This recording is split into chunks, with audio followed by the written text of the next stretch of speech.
Good morning sa tanan yan nasabta sa atong online morning devotion nga kahimuon matag sayo sa buntag no o fully awake na ta o ang ngayon lamang ato nagsugdan no ang atong mga pagdaig mga pagpasalamat sa atong Ginoo kay nagpabilin pa ang atong motto nga seek ye first the kingdom of God and His righteousness and everything shall be added unto us. Come on, let's start the day right by worshiping our God. Amen. Every day I speak your name.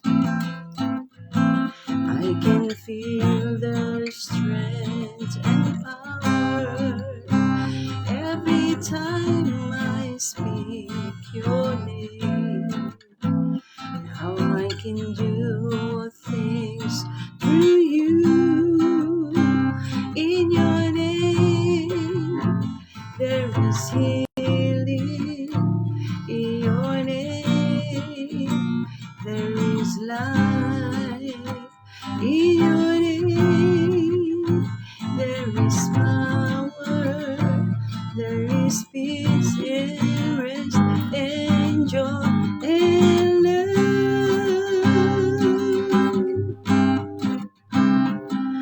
My Jesus, Lord Jesus, Jesus, Savior, marvelous, so wonderful, powerful, glorious. When I call upon your name,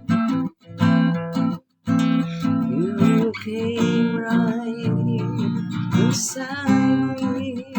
Since I placed my trust in you, now I can do all things through you. In your name, there is healing. In your name, there is life. In your name, there is power. There is peace and rest and joy and love.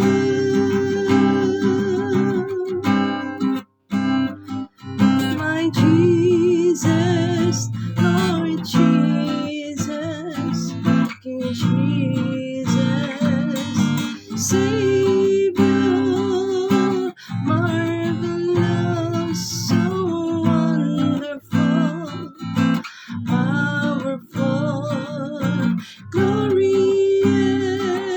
My Jesus, Lord Jesus, King Jesus, Savior, marvelous, so wonderful, powerful, glorious.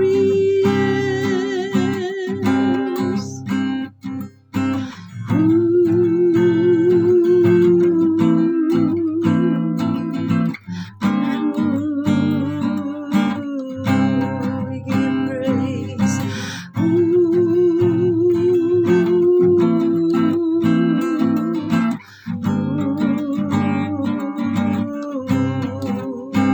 In your name, there is healing. In your name, there is life. In your name, there is power. There is peace and joy and love.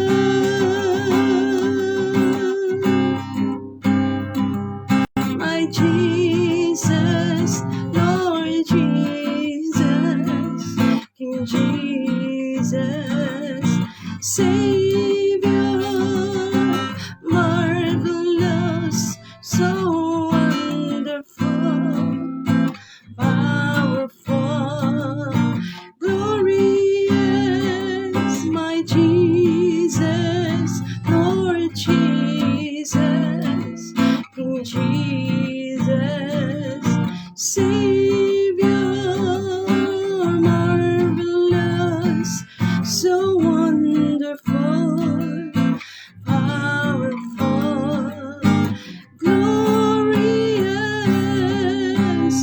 me, Jesus. Oh, we give you praise, we give you glory, oh God. Hallelujah, hallelujah. Lord, thank you kayo Ginoo sa imong pagpukaw ka na maamhanin sa sa kabuntagon, Lord, nagapaubos kami sa mataw sa namang kaugalingon di sa imong atubang tungod kay ngayon lamang, Lord, nga unahon gid ka Ginoo pagpangita o kang imong pagkamatarong, Lord, ano nagtanang butang imo ra igadugang kabalo ka, Lord, sa mga desire sa among heart. Nasayod kami nga ikaw ra ang maka-provide ni ining tanan, O God. Salamat kaayo nga sa matag sayo sa buntag, Lord, sa among pagbangon, Lord. Ang imong kaluoy, imo nang sugdan pagpasinati, Lord, ug ang assurance, ang hope. Imo nga sugdan pagpasinati, sulod sa mong kasing-kasing, Lord. Thank you kaayo, Ginoo. Thank you sa Lord sa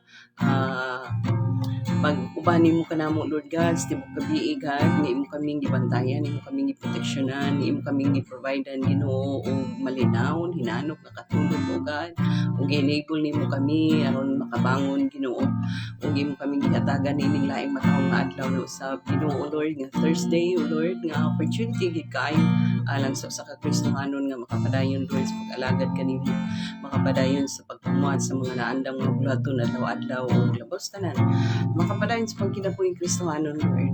Thank you kaayo nining tanan dalaygon ka gid, Lord, bisan pa sa among exhortation ka, Lord, karon, Ginoo, continue to cover us, Lord, and pour out your understanding, your wisdom and knowledge, O God, aron masabtan namo, Lord, ang mupok nga exhortation nga imong ihatag ka na mo, Ama. Dalaygon ka, Lord, sa walay katapusan dawata ang among mga pagpasalamat, pagdayeg paghimaya pinaagi sa gamhanan nga ngalan ni Jesucristo nga among Ginoong manluwas. Amen. So naata padayon ta karon sa nambrag na nata sa katapusan nga book, no, sa Hosea, the last message of Hosea dinhi sa chapter 13 ta kagahapon, karon sa chapter 14. Dunay ang chapter 13 has mabura ka sa nga tanan day, no, has 9 verses, no, 9. So kay 9 verses ra ato na lang basahon ni dunganan natong basa kay mubo ra man kaayo, pero kutlo ra gyapon ta sa mensahe niini nga chapter. So atong dunganan og basa ingon diri, O Israel, return to the Lord your God, for you have stumbled because of your iniquity. Take words with you and return to the Lord. Say to him, take away all iniquity. Receive us graciously, for we will offer the sacrifices of our lips. Azariah shall not save us. We will not ride on horses, nor will we say any more to the work of our hands. You are our gods. Grabe, no? For in you the fatherless finds mercy. I will heal their backsliding. I will love them freely, for my anger has turned away from him. I will be like the dew to Israel. He shall grow like the lily and lengthen his roots like Lebanon. His branches shall spread.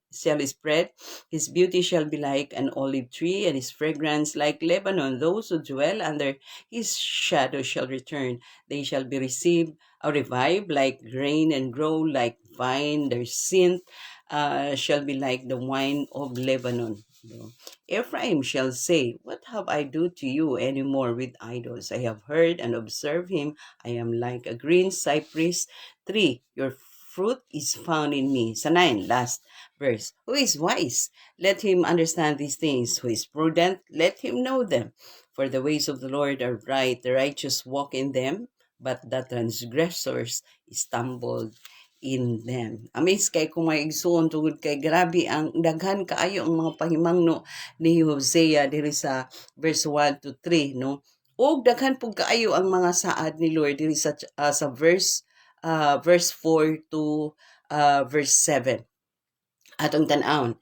Kung diri, all Israel return to the Lord. The first one nga nakita nato diri is Hosea finishes his book, no. Gihuman gyud, no, gihuman ni Hosea ang iyang book, pinaagi sa daghan kaayo nga mga appeals o daghan kaayo nga mga suggestion o daghan kaayo nga mga warnings, no, nga ingon siya niingon siya dinhi nga return to the Lord, no, return to the Lord. Muna sa verse 1 to 3 nga nakita nato, Hosea finishes his book with a series of moving appeals, no, moving appeals to return to the Lord.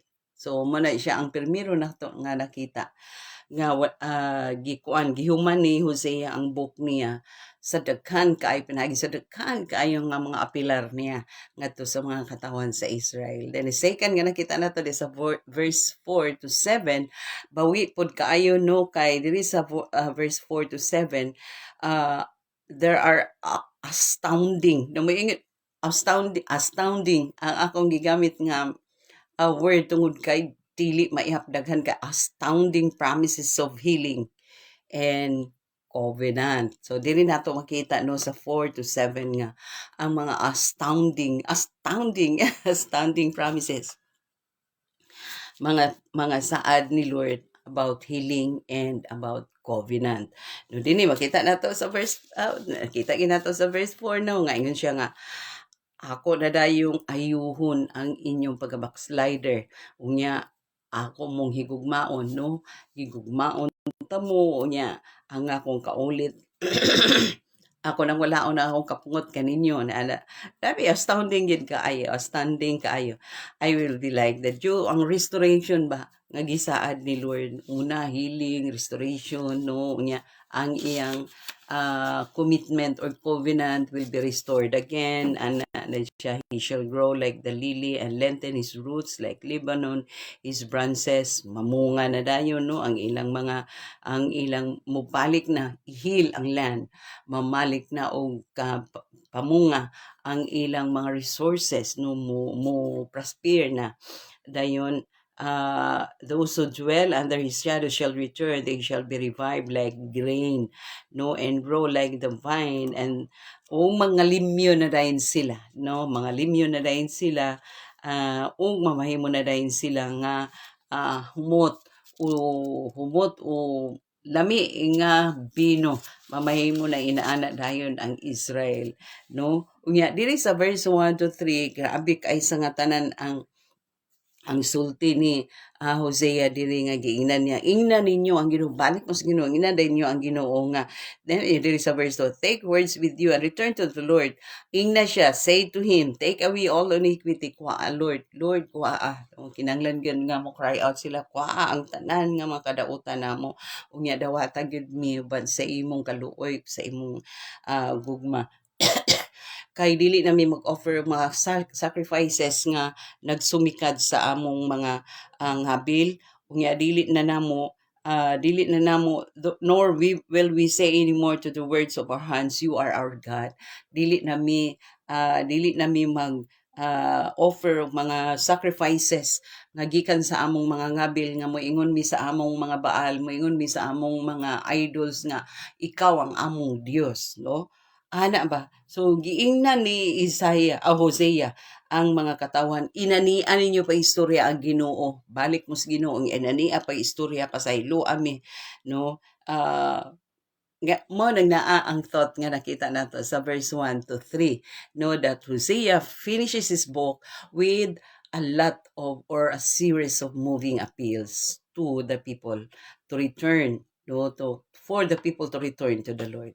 And then sa verse 4 to 7 na grabe ka astounding kaayo ang mga promises ni Lord about healing and restoration of covenant, a restoration and covenant renewal. Morning ni ang grabe kaayo katsada kay sa nga tanan no, sa atong kinabuhi karon kung mabalik lang kita sa Ginoo. Every time makasala naag yung mga promises dili maihap, no, na yung mga promises nga dili maihap nga gaihatag ni Lord sa atoa. Kana lang kaning ni the same way nga nagpromises sa mga Israelita sa ingon ani healing, restoration, no, covenant renewal, ang mga saad niya, ang pakigsaad niya, commitment niya nato nga dili gid ta niya madihar. Kada tanan ihatag gid ni Lord sa ato ano. So the same way nga gisaaran ang mga Israelita sa inaani gipramisa ni Lord, kita pod gipramisan po ta ni Lord. So kung dunay mga panahon nga makasala ta, balik lang kita sa Ginoo. Balik diretso. Anyway, God is so gracious, loving, merciful, and full of good things, full of promises. no, so balik ra kita sa Ginoo. Amen. Now tinatay na kutlo karon sa kamubo sa atong exhortation. O sa sunod, ang atong hisgutan is ang sunod nga book sa Hosea, Joel man siguro. So murag naa sa Joel, murag Joel ang sunod sa Hosea, no. So Joel ng atong hisgutan, bukod Joel na pod ang atong hisgutan na pod sa sunod nga buntag, no, sa sunod nga buntag nga magkita ay na pod ta. Amen. Ug magampo ta labing balaan gamhanan mahigugmaon lagi to namo amahan. Thank you gid kaayo Lord nakahuman mi sa Book of Hosea o God. Salamat kaayo Ginoo sa mga pagpasabot nimo kanamo Lord mahitungod sa mga propesiya sa Book of Hosea Ginoo nga nakatabang kaayo Ginoo sa pag strengthen usab sa among Christian life o sa pag-strengthen sa among faith diha kanimo Lord. Thank you kaayo bisan pa man Lord naga-pray usab kami karon sa mga kaigsunan nga manarbaho karon sa opisina, publiko o pribado nga office o God nga ikaw o Dios magatabang kanila aron nga padayon sila Ginoo Lord sa pag hatag sa ila Ginoo Lord nga panahon sa ilang pagpanarbaho Ginoo uban Lord sa provision Ginoo gikan kanimo amahan nga kahagkap kagaan sa trabaho nga dili sila Ginoo ma-burden sa mga load nga ihatag kanila sa ilang mga boss. Bisan pa man Ginoo naga-pray kami sa mga kaigsuonan nga mga estudyante Lord, mga kauban sa church nga mga nagapang-eskwela o God, elementary, high school, college Ginoo mag-provide kag wisdom, provide kag strong comprehension kanila Lord ug tabangin sila nga makapasar sa mga exam ug tagwa ang ilang mga balayronon sa school o God. Sa mga kaigsunan usab namong ang mga teacher busy kay karong panahon na kay closing of classes Lord tabangin sila pag-comply sa ila Ginoong mga requirements sa ilang mga i-cope up nga mga lessons sa closing o nga sa paghimog mga final exam sa paghatag og mga pasulit sa ilang mga estudyante. Salamat kaayo Lord nga ikaw magauban kanila bisan pa man sa mga kaigsuonan nga naay mga online nga trabaho. Naga-pray kami o Lord nga ikaw usab ang Dios padayon nga magakupot sa ilang kinabuhi diha sa online nga mapasidunggan ka sa ilang trabaho diha sa online. Bisan pa man sa mga kaigsuonan nga naay business nga gipang manage o Lord tabangin sa silang mag-prosper sila Ginoo Lord in your own powerful way nga dili sila mag-struggle Ginoo Lord tungod kay ang panalangin nagsumikad magid kanimo Lord ug ang kagahuman sa pag-asenso na ara gyud sa imong gamahan kamot Lord God tudloi sila sa pag-honor kanimo diha sa ilang business Ginoo aron padayon silang maasenso sa pag-manage sa ilang business. Ug ikaw ang matuboy mahimaya ni ining tanan. Dalaygon ka gid Lord sa walay katapusan amahan. Dawata ang among mga pagpasalamat Lord inisay sa kapuntagon uban ni kami sa among endeavor o dalaygon ka Lord sa walay katapusan dugong himaya imuha ra gyud ni Lord pinaagi sa gamhanan nga ngalan ni Ginoong Hesukristo nga among Ginoong maluluwas. Amen. God bless us all until next morning.